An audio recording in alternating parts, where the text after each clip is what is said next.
There are 5 foods sitting in most grocery stores right now that work on your memory, your blood sugar, and your heart, all at the same time. Not one of those benefits, all 3. Most lists like this pick one goal and stop there. This one doesn't, because after 60, these 3 systems don't operate in isolation. A blood sugar spike affects your arteries, and struggling arteries affect your brain. And the food waiting at number 1 is tied to research so strong that scientists linked it to a 30 to 50% lower risk of dementia. Stick with me, because by the end of this list, you'll know exactly what to look for on your next grocery run, why the order here might surprise you, and which single food ties all 3 benefits together on one plate. Before we get into it, tell me in the comments, memory, blood sugar, or heart health, which one worries you the most right now? I read every comment, and it helps me know what to cover next. Let's start at number 5. Number 5, walnuts. Most nuts give you healthy fat and not much else. Walnuts are different. They're the only nut with a meaningful amount of alpha-linolenic acid, a plant-based omega-3.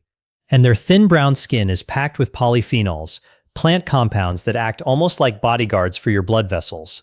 Almonds and cashews simply don't carry the same combination in the same amounts. Here's what that means inside your arteries. The omega-3s help lower the number of small, dense LDL particles, the kind most likely to burrow into artery walls and start forming plaque.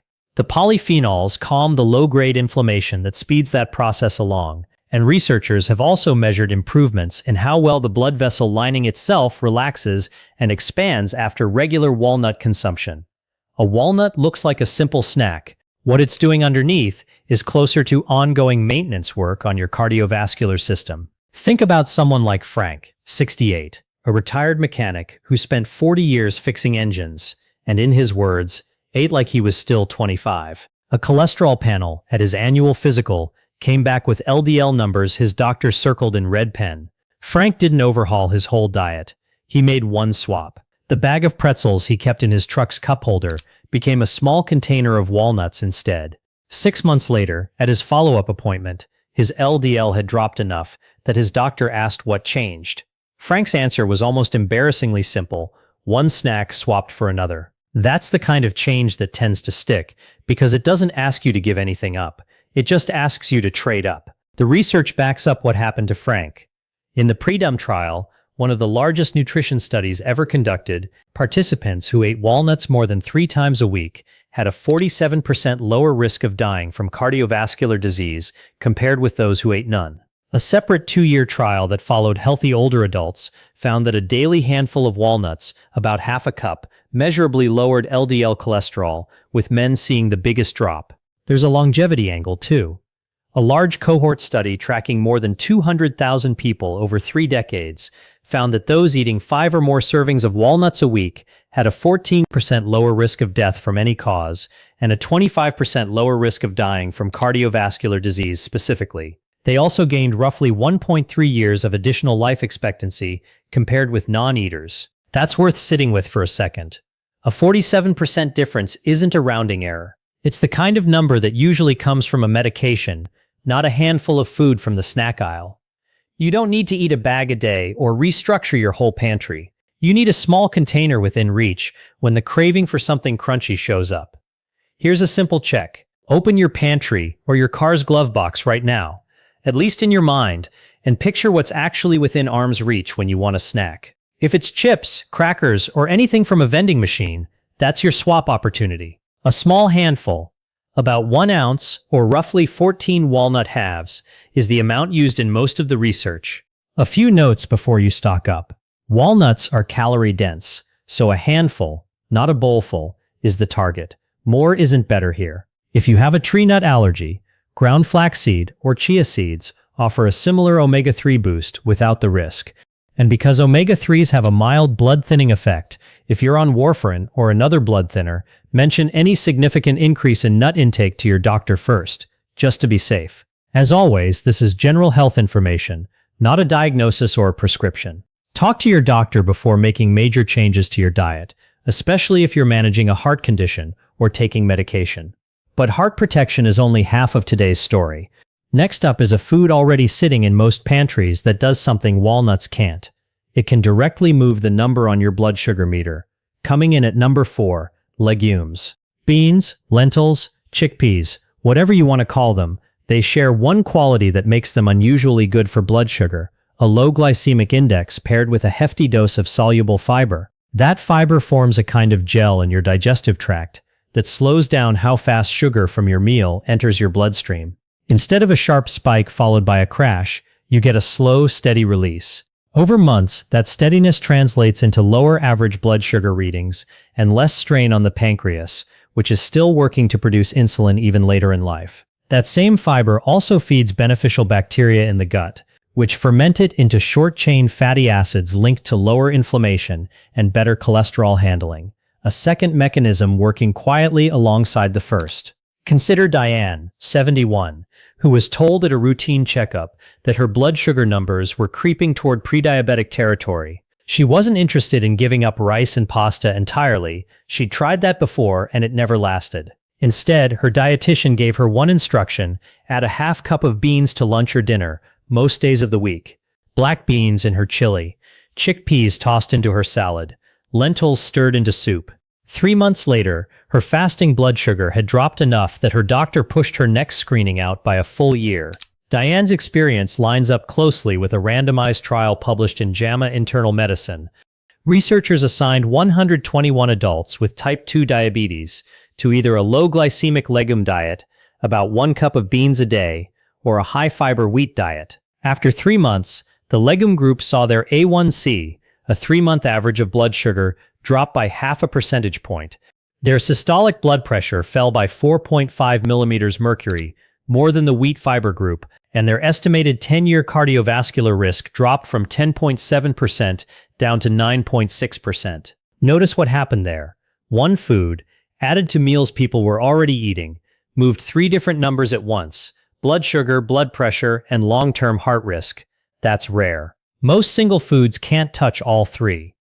This isn't about eating a bland bowl of plain beans. It's about a scoop, folded into the meals you already make. Try this. Look at what's on your plate at your next lunch or dinner, and ask whether there's room for a half cup of beans, chickpeas, or lentils somewhere in it. Canned beans work just as well as dried. Rinse them under water first to cut the sodium by roughly 40%. One caution if you're new to legumes: they can cause gas and bloating at first, especially if you increase your intake quickly. Start with a quarter cup a few times a week and build up gradually to let your gut adjust. This alone resolves most of the discomfort within a couple of weeks. If you have gout, check with your doctor, since some legumes are moderate in purines. And if you take blood thinners, know that a sudden jump in fiber intake can occasionally affect how your medication is absorbed. So keep your intake fairly consistent and mention any big dietary shift at your next appointment. This information is educational and not a substitute for personalized medical advice. Please check with your physician before changing your diet if you manage diabetes, take blood thinners, or have a condition affected by fiber or potassium intake. Blood sugar and heart health, handled by one humble bean. But number 3 brings us back to the brain. With a food so small it's easy to underestimate. Sliding into number 3, blueberries. What makes blueberries stand out isn't vitamin C or fiber, even though they have both. It's a pigment called anthocyanin, the compound responsible for that deep blue-purple color. Anthocyanins are small enough to cross the blood-brain barrier, the tightly guarded checkpoint that keeps most substances out of brain tissue. Once inside, they act as antioxidants and appear to improve communication between brain cells, particularly in regions tied to memory formation. Wild blueberries, the small kind usually sold frozen, tend to carry even higher concentrations of these pigments than the larger cultivated variety. Separately, in the rest of the body, the same compounds seem to help muscle tissue respond better to insulin, which is part of why blueberries show up so often in blood sugar research too. There's a woman named Carol, 66, a retired school teacher who started noticing she'd walk into a room and forget why. Nothing alarming, just the ordinary friction of getting older. But it bothered her enough that she started reading about brain health. Mostly because it was easy and she liked the taste, she began tossing a handful of frozen blueberries into her oatmeal every morning. Months later, without tracking anything scientifically, she mentioned to her sister that the walk into a room and forget why moments seemed to be happening less often. She couldn't prove blueberries were the reason. The research, though, gives her a reasonable case. In a study published in Annals of Neurology that followed more than 16,000 women aged 70 and older for years, those who ate the most blueberries and strawberries showed cognitive decline that was delayed by up to 2.5 years compared with those who rarely ate them. On the blood sugar side, a 6-week trial at Pennington Biomedical Research Center found that obese, insulin-resistant adults who drank a blueberry-rich smoothie twice daily improved their insulin sensitivity by 22%, more than 5 times the improvement seen in the placebo group. 2.5 years might not sound dramatic, but stretched across a decade of aging, that's meaningfully more time with a sharp memory, more time recognizing faces at a family gathering, more time doing crosswords without frustration. And unlike a lot of brain foods, this one requires zero cooking skill. Check your freezer.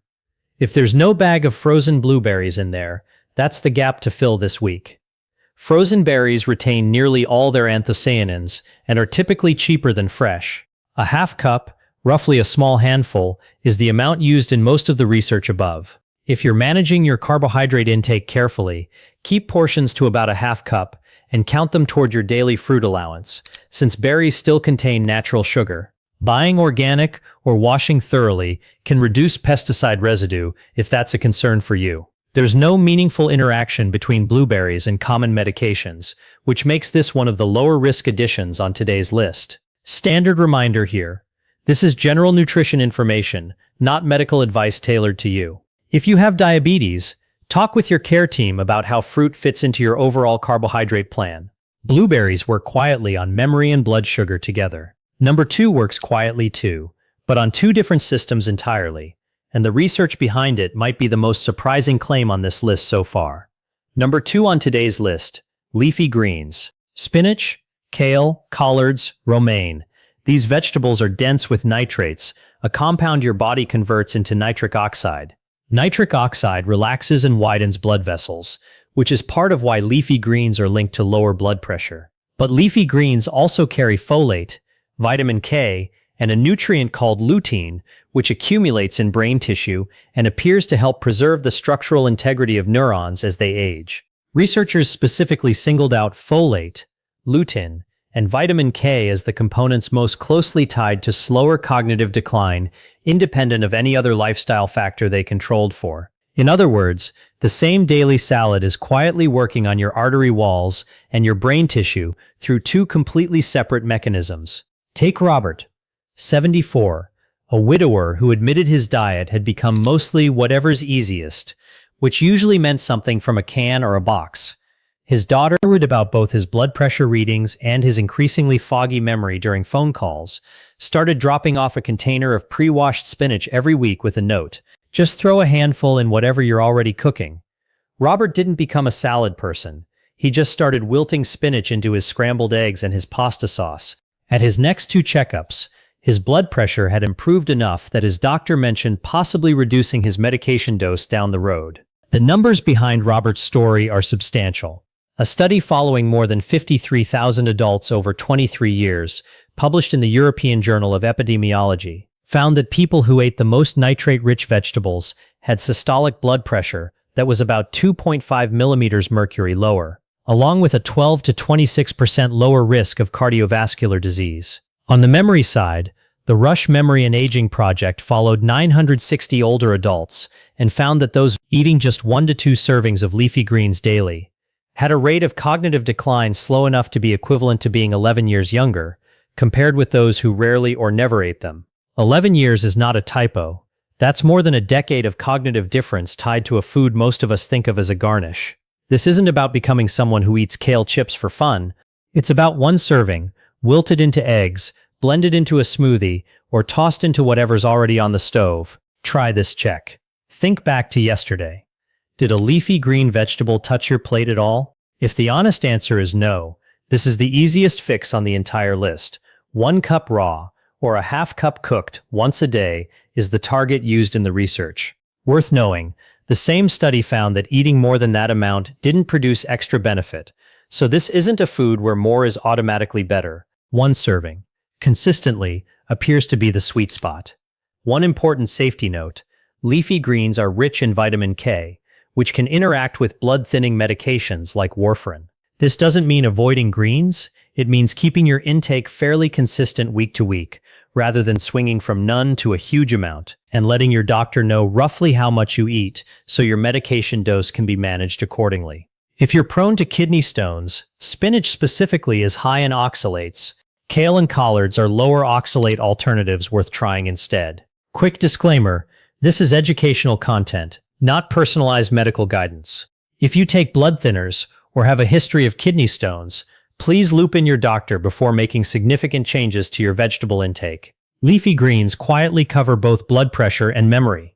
But number one is the food that ties all three benefits from today's title into a single plate, and it's backed by the single strongest number we've covered yet. And here it is, number one, fatty fish. Salmon, sardines, trout, mackerel, these fish are rich in two long-chain omega-3s, EPA and DHA, that most other foods simply don't provide in meaningful amounts. DHA in particular makes up a significant portion of the fatty tissue in your brain, and researchers believe that keeping those levels topped up through diet helps maintain the structural integrity of brain cells as they age, while also calming the chronic, low-grade inflammation linked to plaque buildup in the arteries. It's the same nutrient, working through two different pathways on two different organs at the same time. On blood sugar specifically, the evidence is more mixed than for memory or heart health. Some trials show a modest improvement in insulin sensitivity, others show no change at all. So think of fish as the food that closes out this list by anchoring the two strongest benefits, with blood sugar as a reasonable but less certain bonus. Meet Harold, 70, whose wife had watched her own mother decline with dementia and was determined to do everything possible to protect Harold's brain health as he aged. She didn't overhaul their kitchen. She started serving salmon twice a week instead of red meat and kept a tin of sardines on toast in the rotation as a quick lunch. Harold liked the change well enough to keep it going on his own, even on the weeks his wife was traveling. It's a small, unglamorous habit, but it's exactly the pattern the research below is built on. Start with memory. Researchers at the University of Cincinnati, building on decades of dietary data, reported that greater fish consumption among elderly adults was tied to a 30 to 50% reduction in the risk of developing dementia and Alzheimer's disease. A separate large-scale UK analysis of more than 200,000 adults found that higher blood omega-3 levels were linked to a 35 to 40% lower risk of early-onset dementia, even in people with a genetic predisposition to the disease. Now for the heart side. A study presented at the American Heart Association's conference on cardiovascular epidemiology followed older adults with an average age of 72 and found that eating fatty fish at least once a week was associated with a 44% lower risk of dying from a heart attack. Fried fish, notably, showed no such benefit. The cooking method appears to matter as much as the fish itself. Sit with those two numbers together for a moment. A 30 to 50% difference in dementia risk, a 44% difference in heart attack death. Those are the kinds of numbers that usually require a prescription and a pharmacy visit. Here, the intervention is a piece of fish, twice a week, prepared by baking or grilling rather than frying. For today's final check, think about your last 7 days. Did fish make it onto your plate even once? The research target is 2 servings a week, about 3 to 4 ounces each, roughly the size of a deck of cards. If that number is currently 0, even 1 serving this week is a meaningful start. Before we wrap up, a few safety notes on fish. Choose lower mercury options. Salmon, sardines, trout, and Atlantic mackerel are all good choices, and limit higher mercury fish like swordfish and king mackerel. Canned or fresh both count, and sardines in particular are an affordable, shelf-stable option if fresh fish isn't accessible where you live. Because omega-3s have a mild blood-thinning effect, if you're on anticoagulant medication, mention any significant increase in fish intake to your doctor, the same way we noted with walnuts earlier. Same reminder as before, this is general educational information, not a personal medical recommendation.